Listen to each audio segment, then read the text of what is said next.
As always, the opinions expressed in this program do not necessarily reflect the official policy or position of DKI APCSS, the U.S. Department of Defense, or the U.S. government.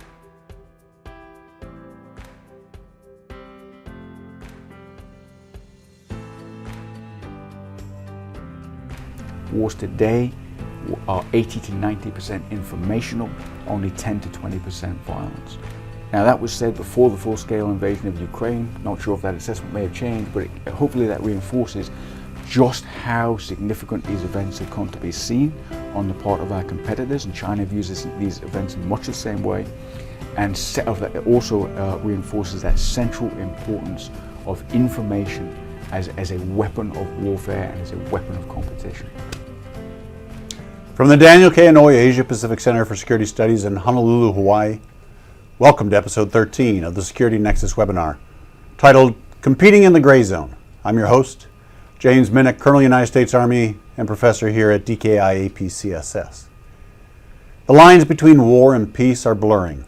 Welcome to the Gray Zone, where nations compete with a powerful mix of ambiguity, covert operations, and aggression that falls just short of open conflict.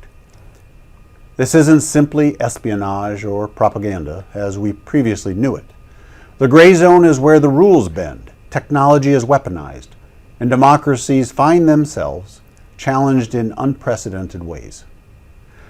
Let's look at some stark examples. Ukraine.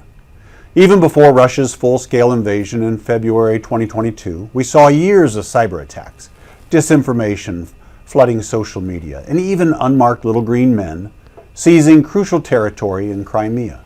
It was warfare, but not the way we were used to seeing it. Elections. Foreign powers meddling in elections isn't new, but today it's supercharged.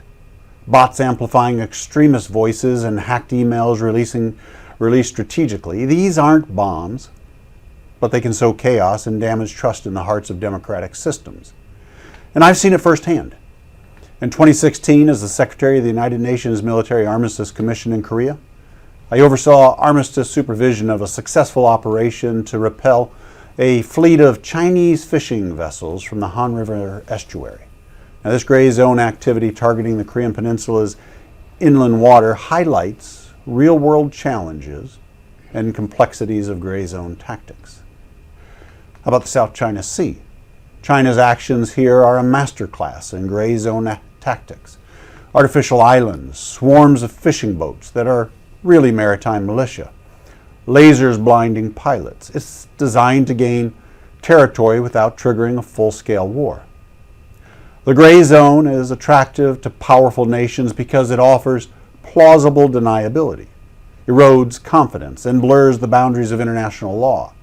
This trend is deeply alarming, and we need experts who understand this new era of conflict. The gray zone isn't just a threat between nations. It strikes at the core of democracies when citizens doubt the legitimacy of elections on their institutions appear paralyzed.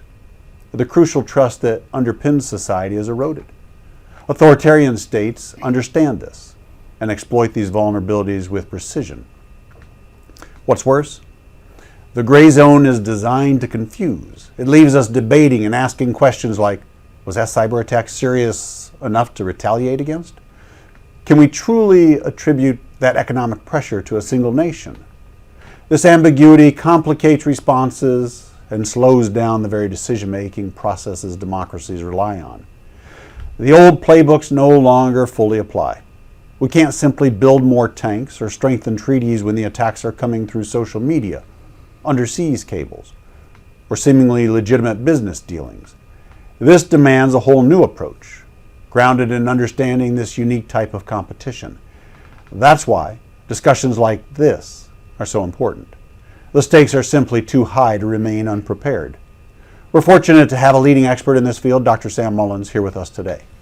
Sam, welcome. Glad to have you here. James, pleasure to be here. Thank you very much. I think maybe we could start if you would just tell us your story and tell us how you came into this field.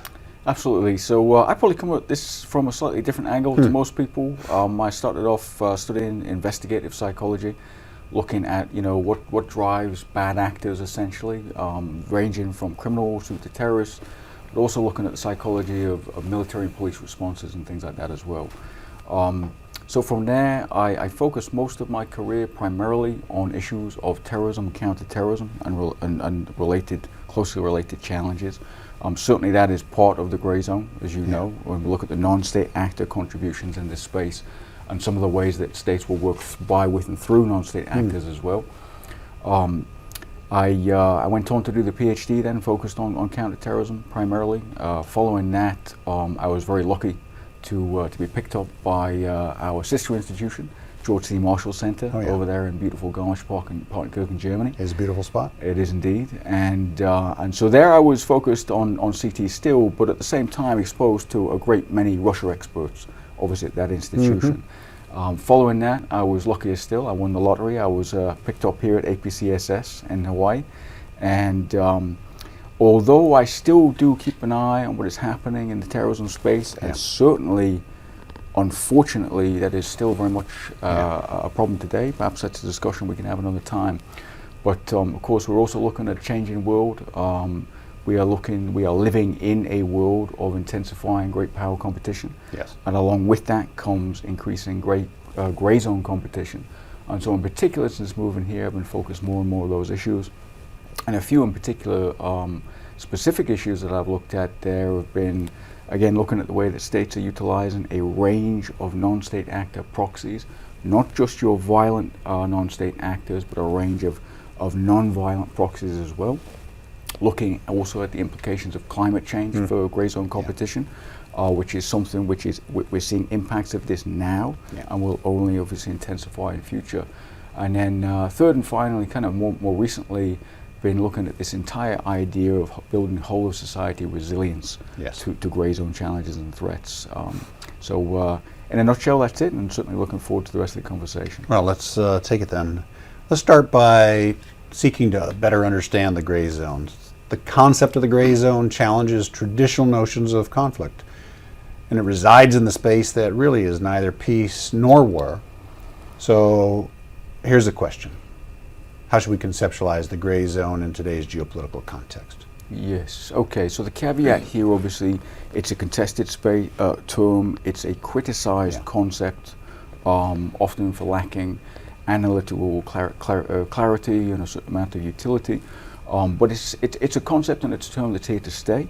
And so I think that what we can do is try and flesh out that concept a little bit more, give it some clarity, and hopefully that can make it a little bit more useful. So I'll try and do that as briefly as I can in 3 steps. The first of those is that we can look to some of the other concepts and practices that are out there which are also contested, but that can help us to think about sort of where the upper and lower limits of that gray zone lie. So if we look at the upper limits, I would say that's a little bit more easily done. We're trying to differentiate it from conventional conflict, right? And so we can look at concepts like hybrid warfare, which really overlaps at that upper edge. It's a combination of both conventional and irregular means, kinetic and non-kinetic. We have concepts like irregular warfare, which will be immediately adjacent to that, and that's looking at asymmetric, deniable, indirect means, for instance, to both military and non-military. Now, what's in some respects harder, but I think also really important to do, is to think about where does the lower edge of that gray zone lie? How do we think about what is the difference between acceptable forms of interference versus unacceptable forms of acceptable forms of influence versus unacceptable forms of interference, right? And here we can look at concepts like malign state influence or foreign interference, and there's some pretty good set of criteria that's been put forward by the Australian government in particular. And what they define here is activities that are coercive, corrupting, covert, or deceptive, and which run contrary to the interests, the values, or the sovereignty of a targeted state. Now, that's a pretty good starting point, I think, for starting to clarify that part of it. Now, the next piece then, part 2, is we can try and think of this as a continuum. And to refer to it, there's a good report by some RAND researchers, Lyle Morris and colleagues, that does exactly this. So at the high end of this spectrum of activity, we have a lot of things which are aggressive in nature. They're more likely kinetic. There is a direct discernible impact. It's things like you mentioned, where there is, for instance, acquisition of territory, the annexation of Crimea being obviously archetypal sort of example of that. It can include some of the, for instance, use of military threats, incursions into territory. Certainly maritime militia can fit into that category as well. Uses of organized criminals, a variety of other tools and tactics, which either have a lethal component to them or have a very, very high risk where that could be the case. Now, as we move down the spectrum, what we find is that things are less kinetic, they are harder to attribute, and especially at the lower levels, we see that sometimes they're entirely legal in nature, and that can be hard just to figure out what is the nature of the threat and what is happening. So at the medium, kind of moderate level, we have things like political coercion and interference. We have things like elite capture. We have various acts of both physical and cyber-based sabotage, and of course cyber-based acts of espionage and so on as well, and other forms of interference there. Economic coercion, and more importantly economic subversion, I would argue, also fits in that sort of middle end of the spectrum, where some of those activities, again, are legal, but nevertheless can be very hostile in nature and can have a very significant negative impact on national security, right? Once we get down to the lowest end of the spectrum, we're talking about persistent activities that are happening all of the time, every day. That's where you have, for instance, disinformation, now ubiquitous in today's society, right?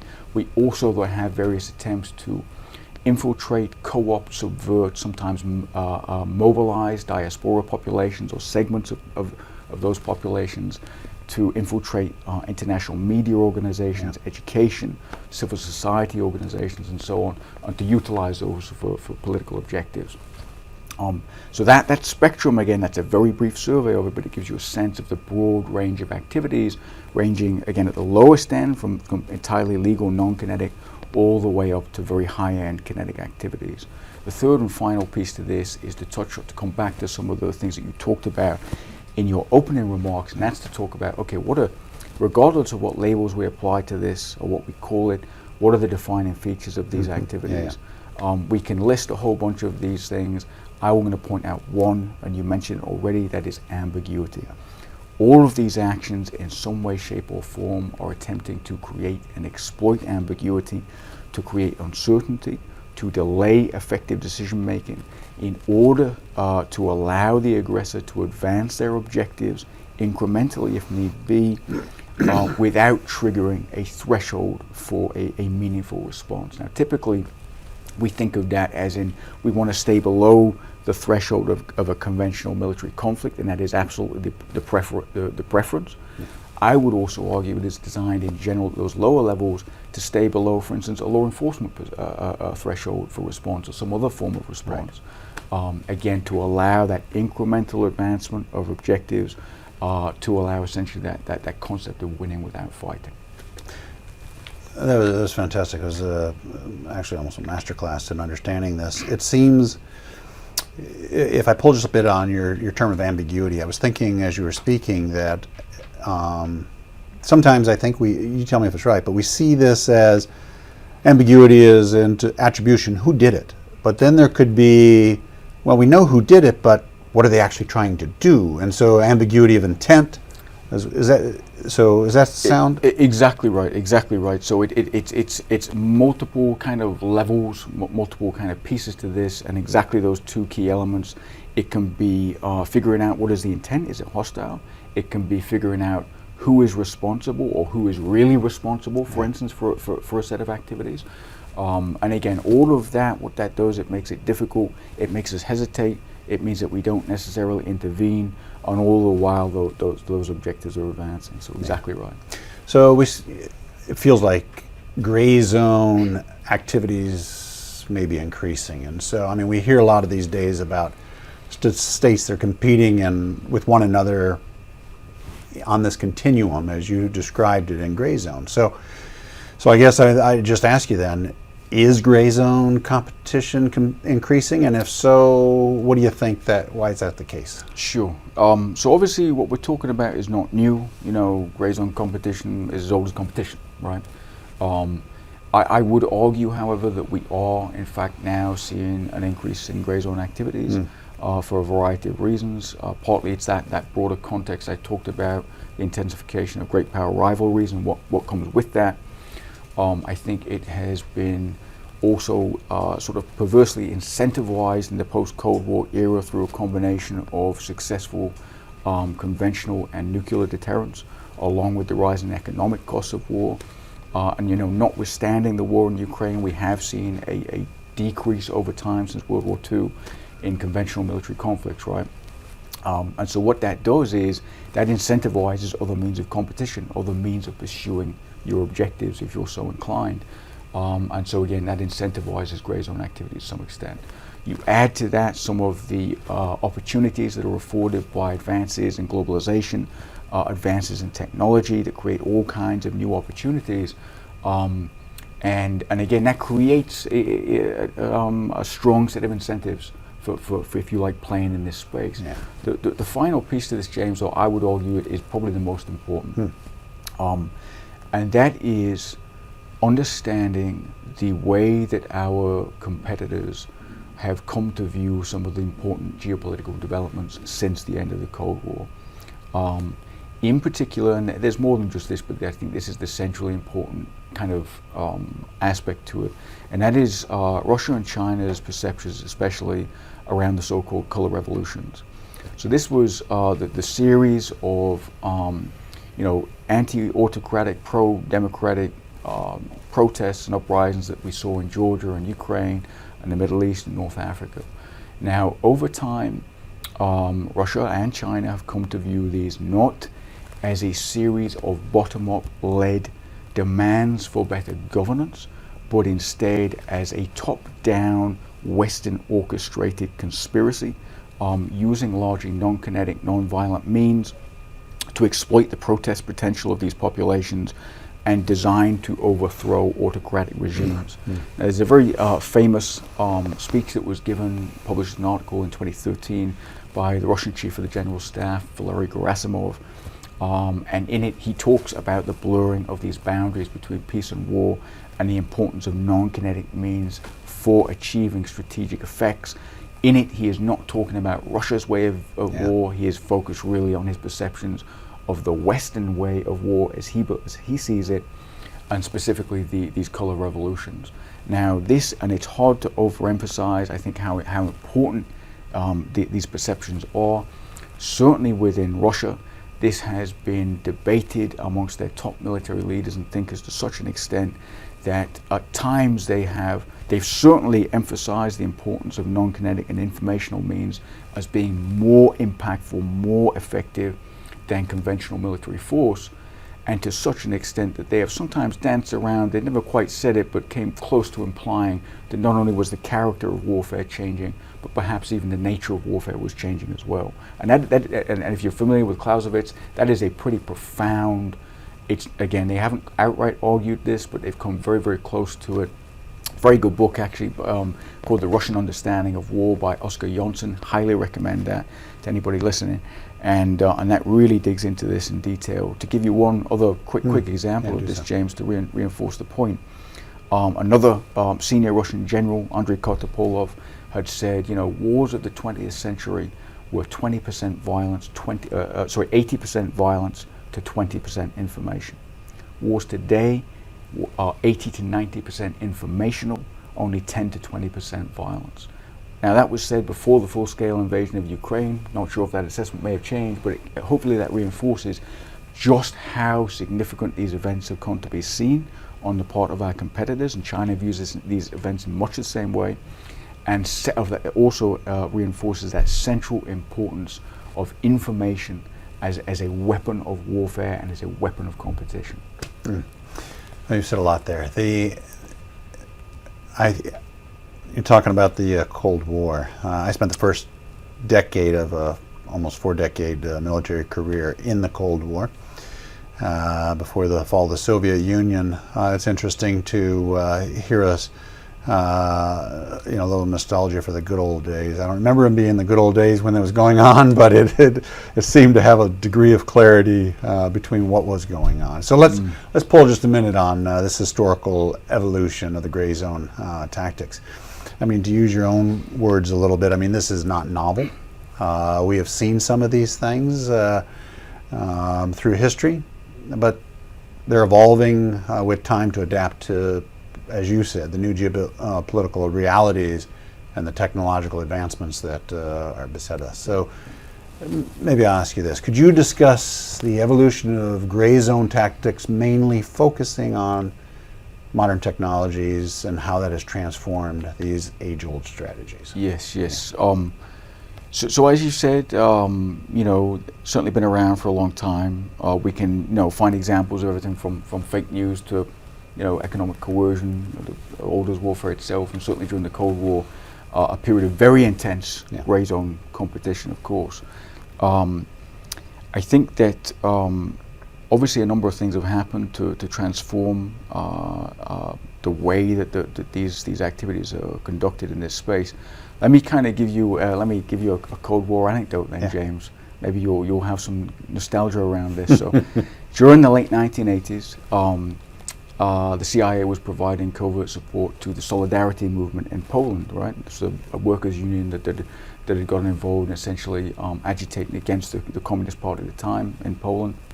And one of the ways that they wanted to do this was to support their propaganda and informational capabilities, right? Yeah. So to do that, they provided them with a printing press. And to get that printing press there, they had to dismantle it into all of its component parts in London, smuggle all of those individual parts over into Poland, rebuild it, and then print out a bunch of leaflets, right?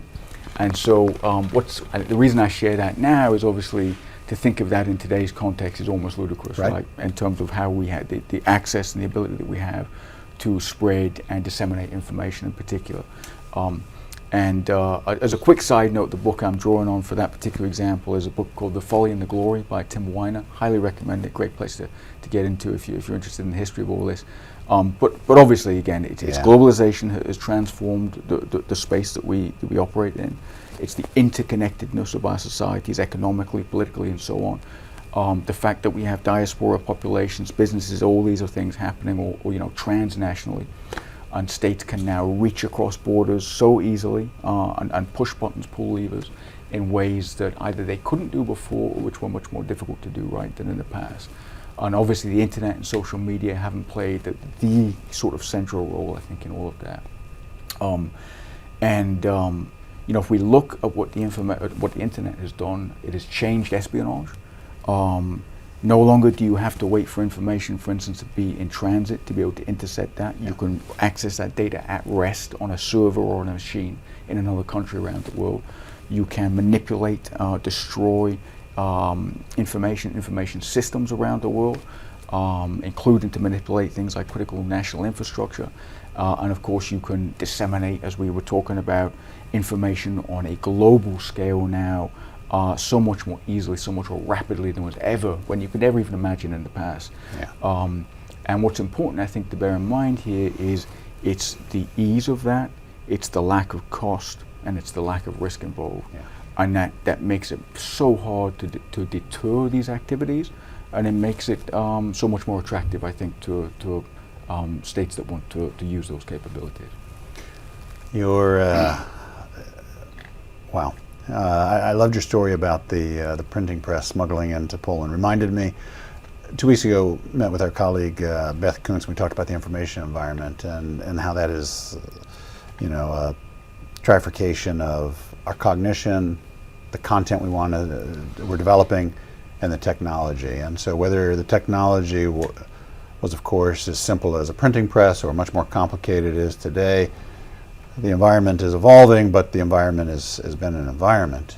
I want to pull just a bit on Russia's gray zone operations. We've talked about that a few times now. They've been at the forefront of using gray zone tactics. I loved your example about in 2013 the quote you gave about gray zone, maybe not named that. I think that was 2 years before U.S. SOCOM actually came out with its gray zone paper or white paper, I guess it was. And stuck between then, of course, is Russia's gray zone tactics. Successful ones have taken over Crimea, right, in 2014? Yes. And so, so Russia has been using this for some time. So leveraging a mix of disinformation, cyber operations, economic pressure to achieve its strategic objectives. So I might ask you this then. What are the key characteristics and objectives of Russia's gray zone operations, and how do they impact Western security and political stability? Sure. Again, you touched on this already. It's important to recognize, to bear in mind that Russia is active across that entire spectrum of activity that we talked about, right? So in some respects, it's quite comprehensive. We tend to focus, of course, on the real big high-profile actions like the annexation of Crimea and so on, and for good reason, but they are active across that entire spectrum as well.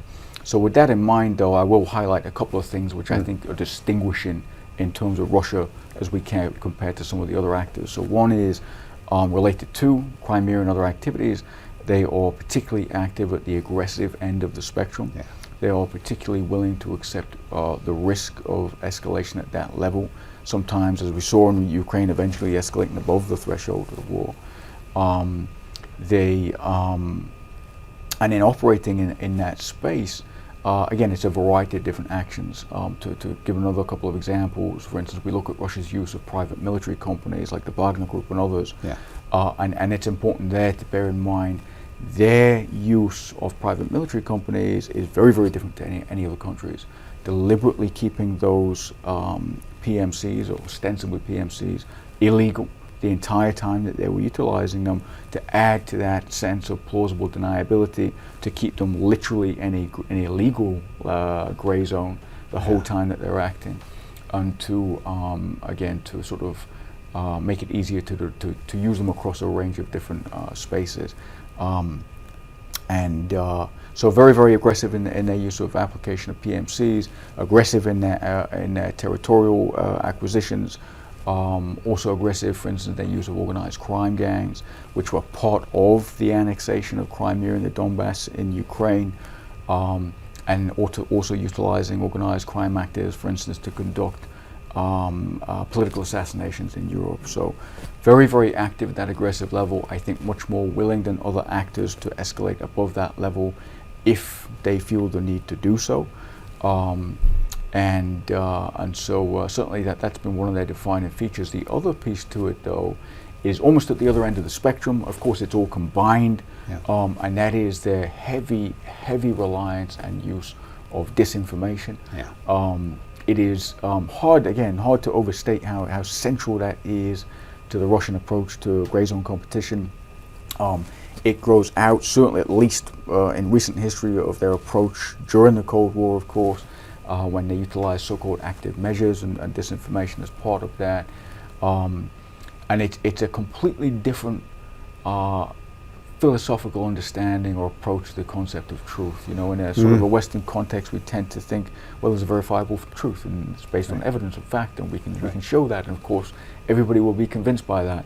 And the Russian approach, to quote Vladimir Putin, is there is no truth. And so it's putting out their disinformation narratives, sometimes even competing with one another, simply to divide and weaken and sow chaos. To borrow the Soviet terminology, it's designed to strengthen contradictions in a targeted society. Whatever your weaknesses or vulnerabilities are, they will attempt to pick up on that and to amplify that through disinformation and through other means in coordination. So very, very important part of that. I'll add very briefly, I think we're thinking about some of the concepts that are utilized within these operations as well.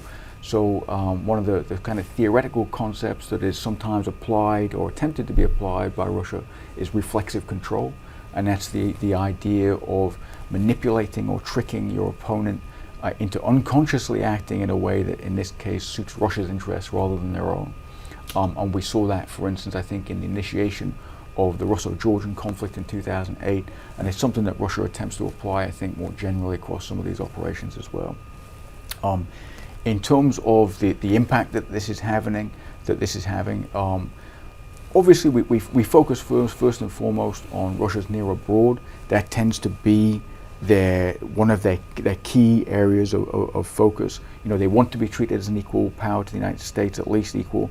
They want to absolutely control the former Soviet republics on their periphery, and they want to weaken the United States and NATO. And those are the kind of strategic objectives, I think, that drive all of this.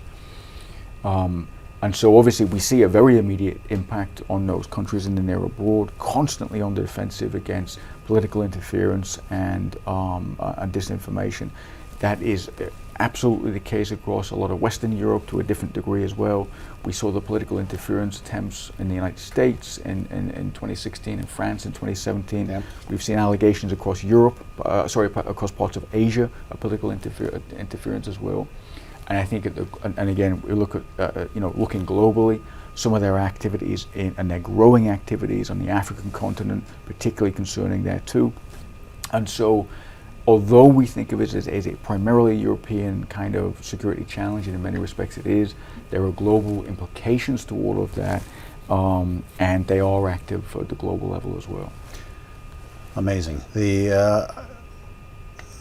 So if I were going to summarize just a bit on that, while they operate throughout the spectrum, yes, it is common enough for us to see them operating at the high end of aggressive activity, which is maybe perhaps a bit of a distinguishing aspect of their efforts in the gray zone.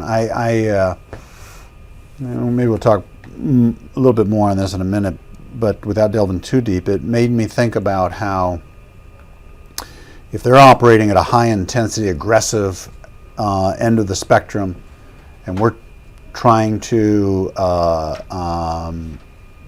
counter that or respond to that, and we're operating more at a lower end, we'll sanction you, we'll have some diplomatic language, we'll take it to, there may be a disconnect between where the level one is operating and where the good guys, if I say that in air quotes, are willing to operate to kind of counter that. I think that's a fair observation. Although maybe we'll come back to this, but if you match force with force in some of those cases, we're also risking a serious escalation. I would say. The other thing that's interesting to this, and again I'm drawn on this Oscar Johnson book, is that we in the West, we tend to think of, for instance, those non-kinetic means like economic sanctions as non-escalatory, as a way of gradually weakening or signaling and trying to sort of change the context over time or change behavior over time. From a Russian and perspective in particular, those are viewed very much as part of a warfare approach, and therefore are viewed as an escalatory measure. And so I think that's important to realize. Some of the things that we may think of as non-escalatory will be thought of in quite a different way by competitors. I appreciate that distinction. We think we're operating here, and it's felt way over at a different level on the continuum of activities. Interesting. Let's do a juxtaposition, if you will. So you've laid out where Russia operates in their approach to the gray zone, but how about China? And so China's gray zone strategies, especially in the maritime domain, I mean, they highlight a systematic approach to to extend its influence without overt military conflict. If you talked about how Russia did have overt military conflict. So maybe this is the question then. What are some of the key characteristics of China's gray zone activities in the Indo-Pacific, and how does that compare to what you've just described about Russia? Sure, yeah. So let me start with a little bit of and again, China is very comprehensive and active across the entire spectrum, and in fact arguably has more of a kind of a coordinated and joined up approach even than Russia does. If we start, with a quick comparison to some of what we talked about, China is still active, I think, at that aggressive end of the spectrum. But if we look at some of those examples, whether it's, military threats around Taiwan, for instance, or whether it's, unsafe, air and maritime maneuvers, whether that's Coast Guard or whether it's militias or whatever, or some of their other kind of more aggressive activities. You look at the Doklam crisis standoff in 2017, they started moving into Bhutan and eventually was stood down by Indian troops.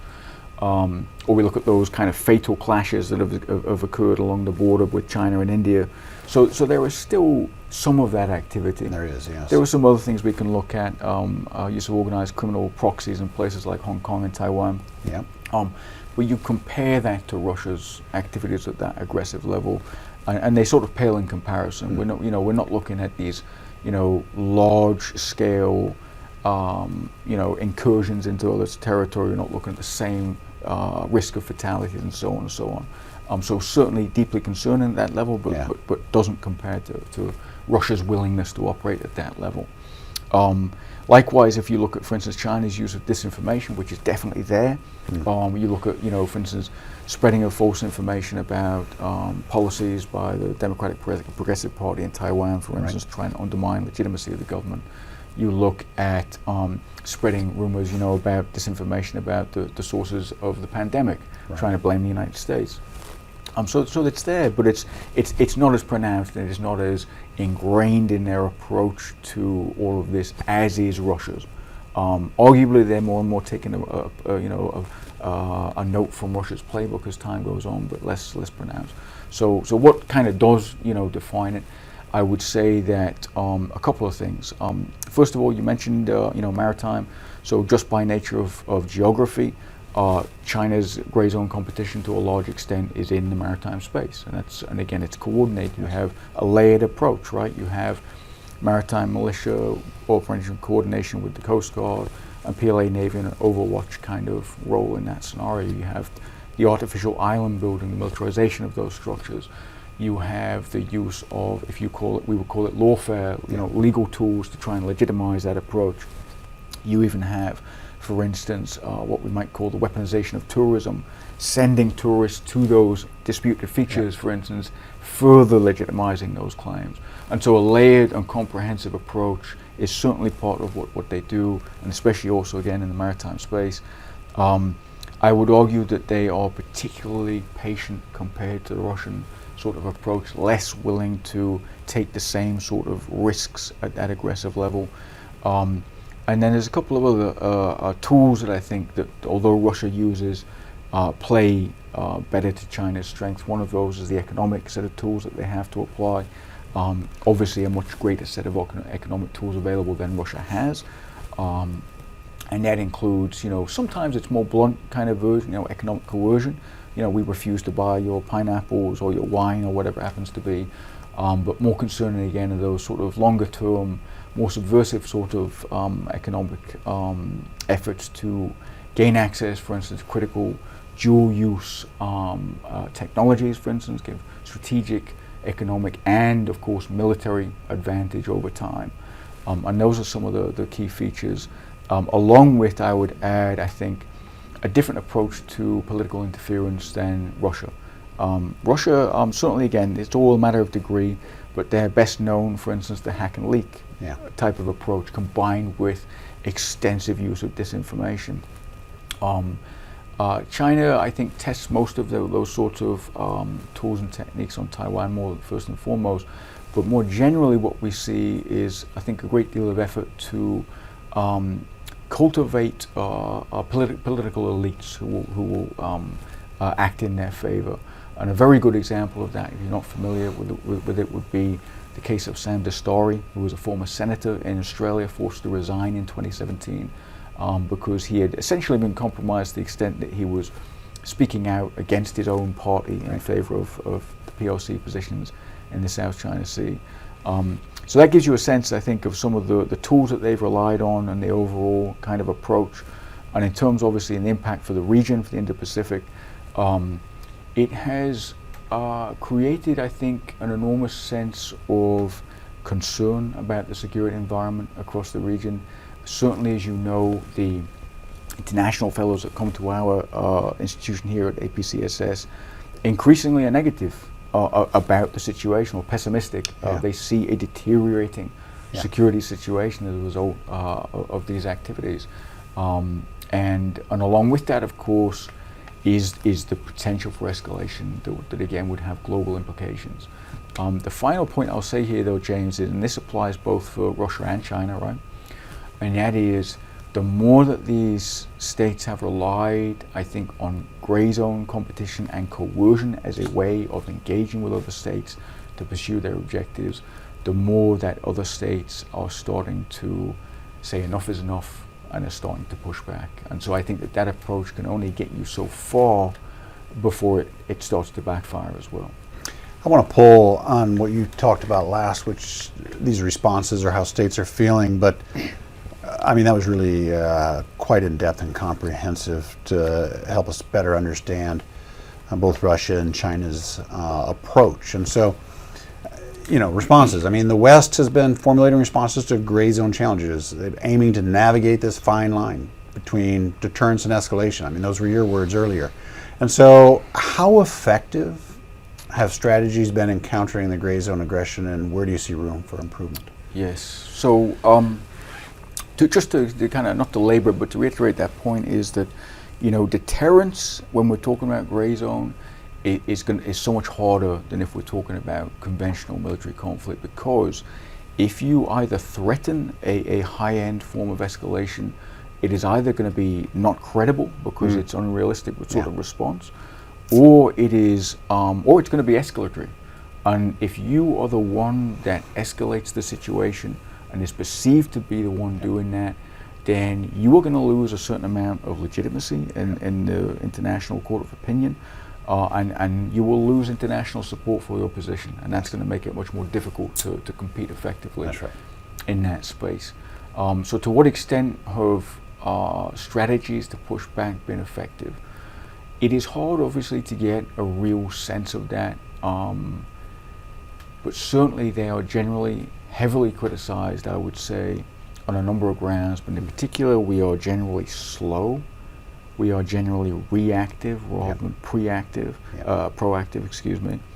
and we are often, I think, pretty poorly coordinated, especially actually even within government, and then across society, and then internationally as well.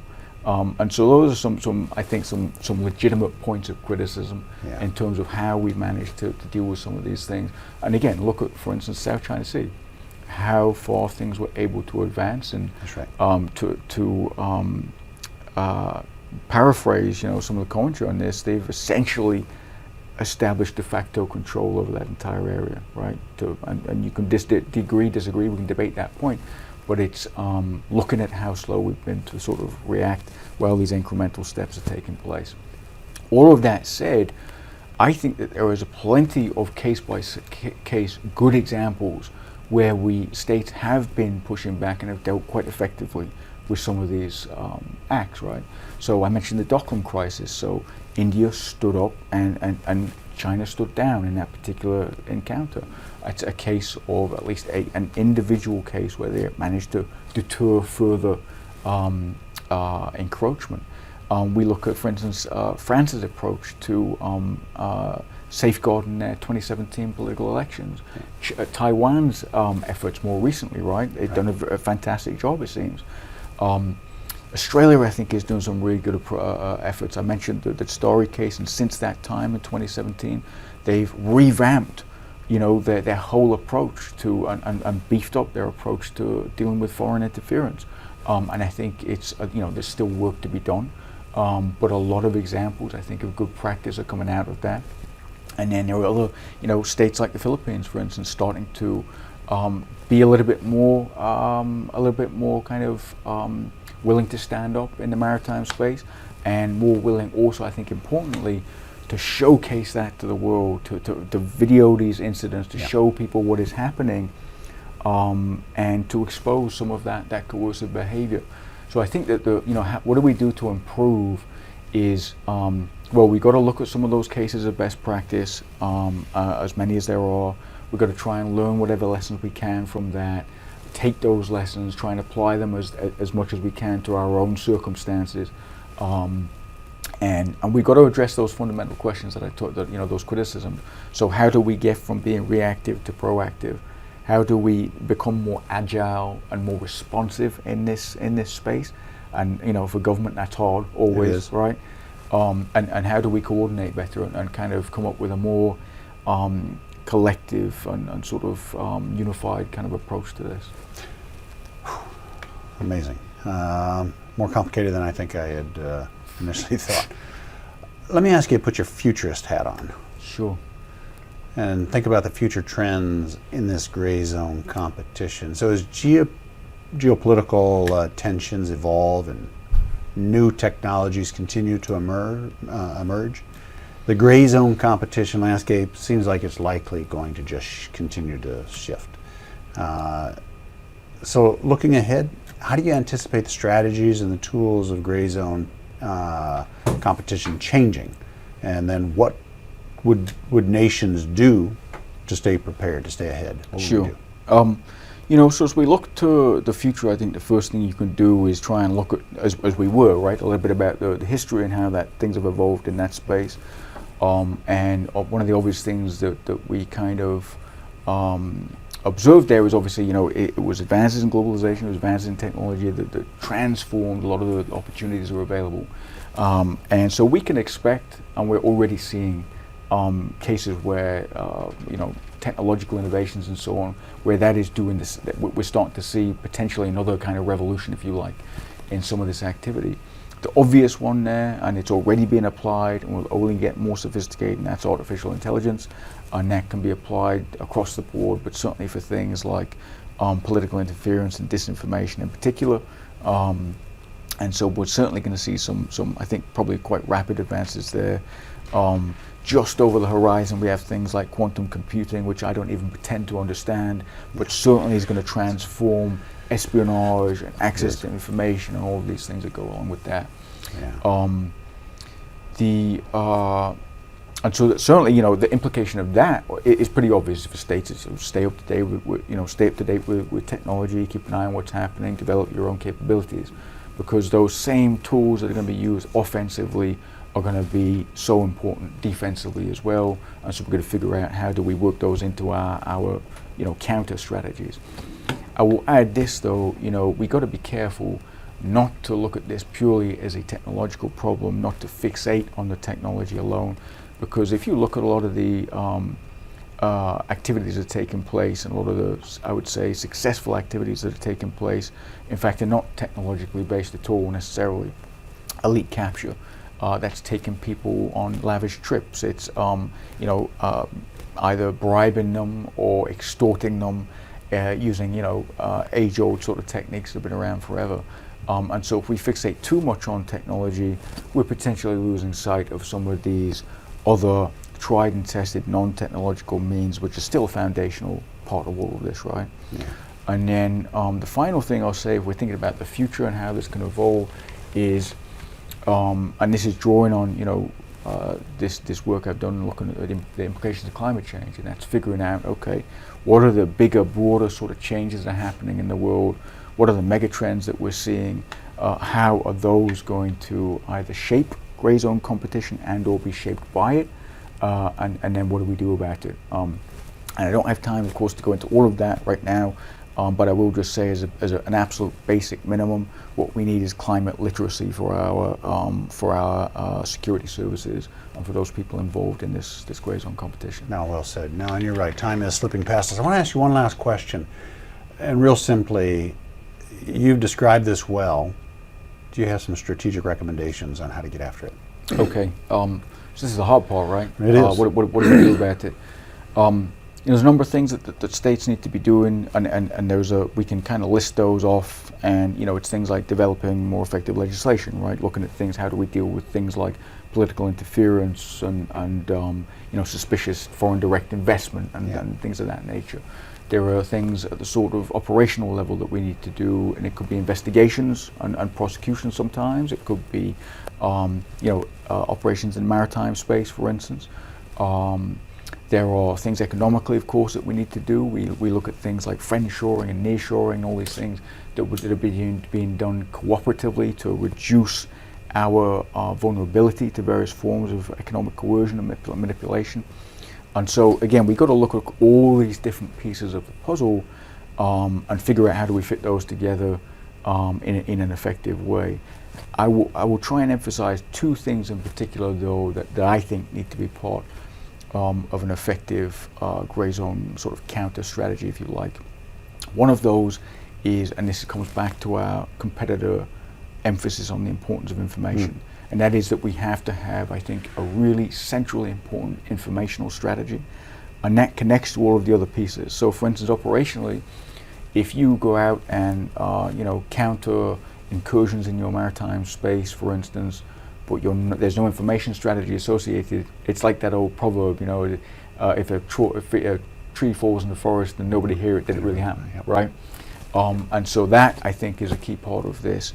And then the other piece that I think that we really got to try and get to grips with, and I talked about whole society resilience, right?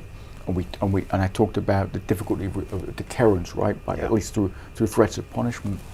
Another form of deterrence is deterrence by denial, in terms of denying the impact, right?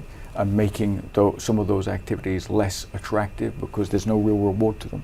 So one of the ways that we can do that is build resilience in our societies. And there are a number of different ways that can be done to build resilience to different types and levels of gray zone activity.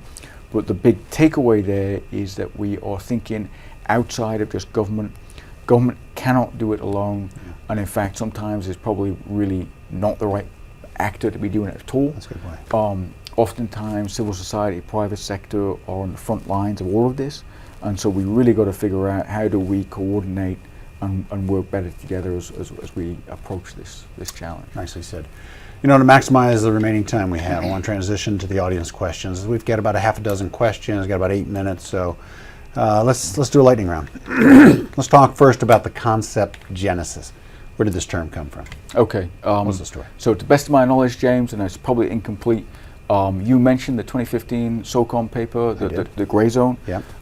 Prior to that, there was at least 2 mentions in this context of gray zone in 2010, the Japan Ministry of Defense document, and also US DoD quadrennial review. Oh, the QDR. That's right. Yes, exactly. Yep. And so those are the first kind of, I think, more or less incidental mentions. I think the SOCOM paper certainly, lit the fire, so to speak.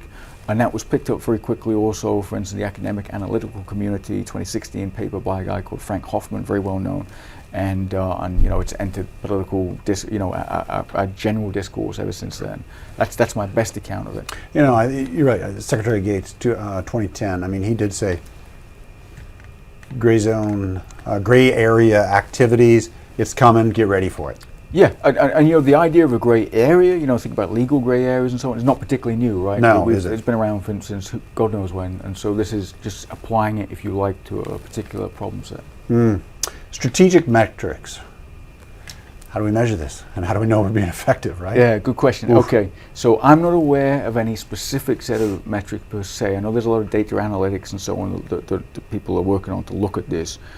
I will say this: to have good metrics, you got to start with clear goals. If we don't know exactly what our goals are, how are you going to measure how you're getting there, right? So we've got to figure out, first of all, what exactly are we trying to achieve, and that's going to be different for different countries, different for different agencies, different for different types of gray zone activity, right? But we have to have clear goals, otherwise we can't have clear metrics. Then when it comes to devising those metrics, we're going to make sure we don't just focus on the outputs or the activities. We've got to look at outcomes. Yeah. And we've got to combine both quantitative data, which tends to be very alluring, right? We look at things like, impressions and likes and engagements on things like social media, and we can draw all kinds of conclusions, but are they substantiated? So we could combine that with some kind of qualitative assessment as well. Ultimately, we've got to look at, are we changing our adversaries' behavior? But we also be careful not to have unrealistic expectations about the extent that we can do that, because I think that ultimately this form of competition is here to stay. Nicely said. Allied impact. How does an ally's performance matter in this zone? Crucially important, and again, may vary, right, depending on the activity. So we think about something like economic sanctions, for instance, right, that we talked about. Unilaterally, it's probably not going to achieve very much. Multilaterally, and everybody's on board, that's where you can start to potentially see more of an impact, right? There are other areas, the freedom of navigation operations. If you do that by yourself, you're not going to get too far, but you do it with a coalition, and then it can be certainly much more impactful. So it's important both for resources and effort and manpower. More important than that, I think it's important for messaging. Yeah. And again, it's an informational struggle, right? So we've got to have that collective approach. Close the circle on your earlier example of the Philippine Navy and how they're putting out video broadcast of what's happening. Clearly they're trying to pull others together so it's just not their lone voice calling foul. Yes, and I've got to add very quickly, because I think it's a great example of cooperation in this space, is where we look at the growing cooperation, for instance, between Philippines and Vietnam. They have their own, disagreements ongoing, but they're able to put that aside to some degree to start to work on things like Coast Guard cooperation and so on. All right, legal evolution. Talk to me about the frameworks that are trying to put some boundaries on this. So yes, so very important, I think, to have a legal basis to it. We're seeing, I think, proliferation of new legislation being developed, or else old legislation being revamped and strengthened. And especially we see that, I think, when we're looking at domestic activities, looking at things like foreign interference, looking at things like suspicious foreign investments and so on. And that's where we're seeing a lot of the new legislation take place. So I think that having that legal foundation is fundamentally important. I will just add as a caveat, for instance, Canada currently doing an inquiry, looking at all the political interference that's happened there in recent years. They have not yet introduced the new legislation, I think, because they're still looking at this, assessing this, and asking, are our existing laws, are they good enough? Can we reapply them to this problem set? So that could also be a solution for some states. Well said. I think there's a lot of work that's going to have to be done in this field going forward. Civilian protection. What are government's duties to civilians against this gray zone threats that we're talking about? Absolutely crucial, and there's a good account by a Finnish journalist called Jessica Aro, that's spelled with a J, that looks at exactly this sort of issue. Again, civil society actors, private sector and so on, they're often the front line on target of a lot of these activities. They also play a critical role in responding to and countering many of these threats, from disinformation through to all kinds of other activities.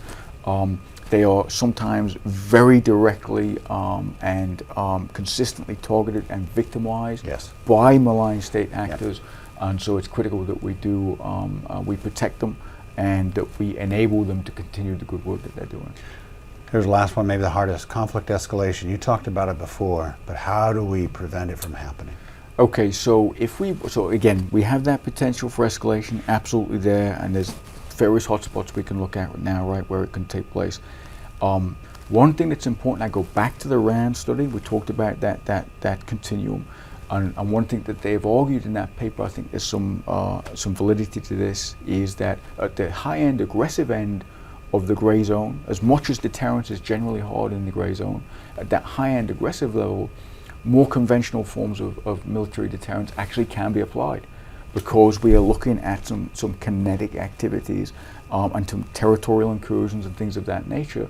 So it may be that we can come back to some of the lessons learned and some of the tools that we have available from our conventional deterrence toolbox to be the ultimate sort of, hopefully, last stand to prevent that escalation above that threshold. Any thoughts on red lines, articulating them? Do those matter? Do they help? That's a tough one. Oh, isn't it? And there was different. Obviously, there's different viewpoints on that. Do we communicate them, or do we keep it in the gray area, in the gray zone? Right. If we communicate them, we run the risk, in particular, that if they cross, exactly that. Exactly, you've got to back them up. And if you don't back it up, then you've ruined your credibility. Your deterrence completely crumbles and fails. On the other hand, if we don't clearly communicate, maybe our aggressor doesn't know where it is, right? I didn't know that was the line. Exactly right. So where you find that balance is going to be very, very tough. Oh man, well said. Well, here we go. Before we let you go, I thought maybe you've mentioned a couple books, but I wonder if there's any others, at least another one that you might recommend to the audience on those things we've discussed today. I will. I'm going to recommend a couple real quick. Okay. So The Defender's Dilemma by Elizabeth Brawl is a great place to start here. Very good. And another really good one is The Weaponization of Everything by Mark Galeotti. And a third one that I really, really like is Active Measures by Thomas Reed. And so if anyone has the time to dig into all these books I've thrown out, they're all really good reads. Tell you what we're going to do. We're going to put all the books you've noted today in the show notes. We'll add them to our page of running the list of recommended readings. Thank you for being here. This has really been illuminating. I have learned a lot. I'm sure that our guests have learned a lot. Thank you for this time. Thank you, James. Really pleasure to be here. Yeah, absolutely. As we wrap up, Remember that informed communities are the bedrock of resilience. Our next stop in this journey is May 6th with our webinar, The Great Game of Digital Dominance, featuring Dr. John Hemmings.